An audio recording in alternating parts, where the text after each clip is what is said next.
RL E school YouTube চ্যানেলের পক্ষ থেকে আমি রশিদুর। আজকের এই নতুন এপিসোডে তোমাদের সকলকে জানাই অনেক স্বাগত।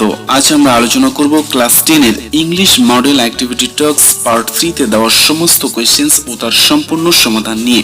আমরা ইতিমধ্যে ক্লাস 10 এর ইংলিশ অ্যাক্টিভিটি টাস্কের পার্ট 1 ও পার্ট 2 এর দুটি আলাদা আলাদা ভিডিও পোস্ট করেছি। তোমাদের সুবিধার্থে এই ভিডিওর ডেসক্রিপশনে বক্সে দেওয়া থাকবে সেই দুটি ভিডিওর লিংক। তো এই ভিডিওটি প্রথম থেকে শেষ পর্যন্ত দেখার আমন্ত্রণ রইল, কারণ আজকের ভিডিওটি তোমাদের ক্লাস 10 এর সমস্ত ছাত্রছাত্রীদের জন্য হতে চলেছে মোস্ট ইন্টারেস্টিং। তো কোনো রকম সময় নষ্ট না করে let's start. Class 10 model activity task English part 3। আমরা প্রথমে 1 নম্বরে যদি দেখি, এখানে কিছু টেক্সট দেওয়া আছে আর যেটি নেওয়া হয়েছে তোমাদের ইংলিশ পাঠ্য বই ব্লিসের ports our run away guide থেকে। তো চলো প্রথমে 1 নম্বরে কি বলা হয়েছে সেটি দেখে নিই। Read the text given below and answer the questions that follow. অর্থাৎ নিচে আওয়ার রান অ্যাওয়ে গাইড থেকে কিছু টেক্সট দেওয়া আছে, এটি পড়ে নিচে দেওয়া প্রশ্নগুলির উত্তর করতে হবে। প্রথমেই বলা হয়েছে complete the following sentences with information from the text. অর্থাৎ নিচে দেওয়া বাক্যগুলি অসম্পূর্ণ আছে এবং এই বাক্যগুলি আমাদের পূর্ণ করতে হবে ওপরে দেওয়া এই টেক্সট থেকে তথ্য নিয়ে। তো চলো প্রথমে A number, the narrator's elbow went clear through. সঠিক আনসার হবে the kite making a big hole. B. After patching up the kite, they dried. Answer, eat by the fire. C.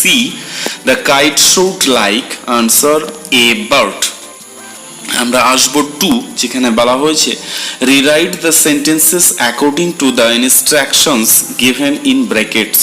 অর্থাৎ নিচে দেওয়া বাক্যগুলিকে নির্দেশ অনুসারে পরিবর্তন করে পুনরায় লেখো। প্রথম এ নম্বর কোশ্চিনে বলা হয়েছে she had read the story, change the voice. অর্থাৎ এখানে দেওয়া বাক্যটিকে আমাদের ভয়েস চেঞ্জ করতে হবে। অ্যাক্টিভে দেওয়া আছে, আমাদের প্যাসিভ ভয়েসে পরিবর্তন করতে হবে। Answer, the story had been read by her. বিতে বলা হয়েছে he asked his friends are you going to play today, change into indirect speech. অর্থাৎ এটি ন্যারেশন, এটি ডাইরেক্ট স্পিচে আছে, আমাদের ইনডাইরেক্ট স্পিচে করতে হবে। এর আনসারটি হবে he asked his friends if they were going to play that day. C, the old man was too tired to walk.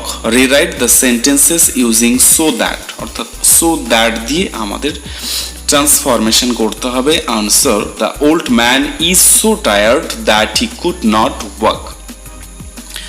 3তে বলা হয়েছে write a story within 100 words using the following points.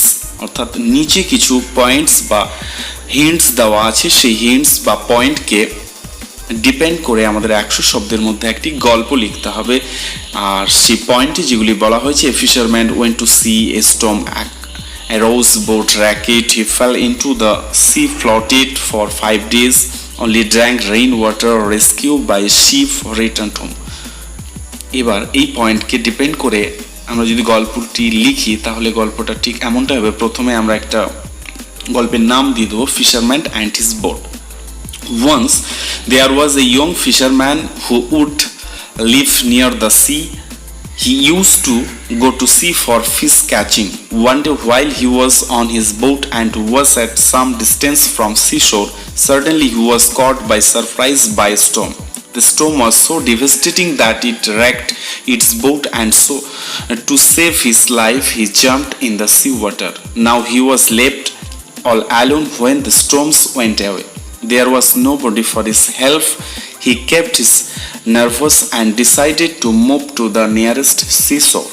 He managed to survive for 5 days in floating water until a ship noticed him and they rescued him to the shore. Finally, the fisherman was rescued by shipmen and he returned home safely.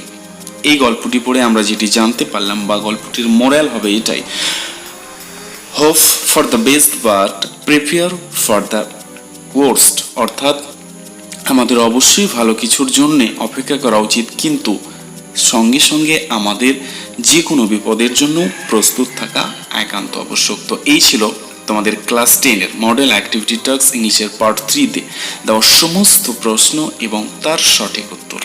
তো এই ছিল আজকের আলোচনা। ভিডিওটি ভালো লাগলে অবশ্যই ভিডিওতে একটি লাইক করে দিও, চ্যানেলে নতুন হলে চ্যানেলটি সাবস্ক্রাইব করো এবং পাশে থাকা বেল বাটনে প্রেস করে নোটিফিকেশন অন করো পরবর্তী নতুন ভিডিওগুলি সবার আগে দেখার জন্য।